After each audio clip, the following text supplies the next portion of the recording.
ምርጫ filannoon barkanaa kan nama ajaa'ibudha.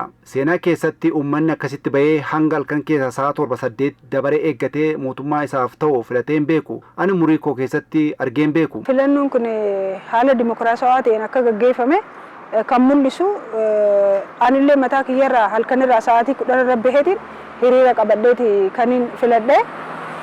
Baay'ee nama dinqisiisa.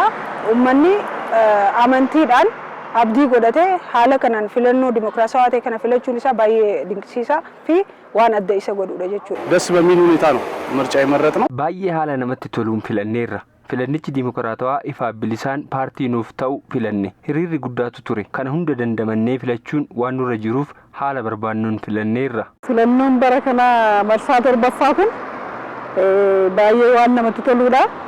Uummatni barii halkanii yaa'eetu hamma halkan keessaa sa'aatii 4-5tti filateera.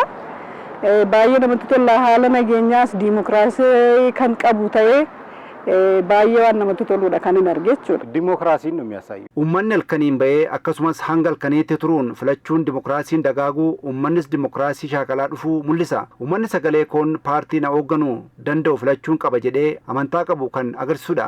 Dimokiraasiin jiraachuu isaa waa takka sodaa malee shakkii malee namni na bulchu danda'u filadha jee uummanni bahee amantiidhaan osoo hin hifatin halkan sa'a 10 irraa hanga halkan irraa sa'a 7 dhaabbatee filachuun isaa dimokiraasiin hangam takka akka babal'atee fi amantaa mootummaa dhufurraa namni naaf hojjeta biyya kanarraa abdiin qaba jee waan kaa'ee abdii sana dimokiraasii ta'uu kan mul'isu.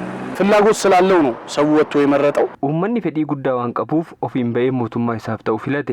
Anis akkuma nama tokkootti dabaree koo eeggadhee mootummaa guutuu 5 ta'aniif na bulche jedhee yaade filadheera.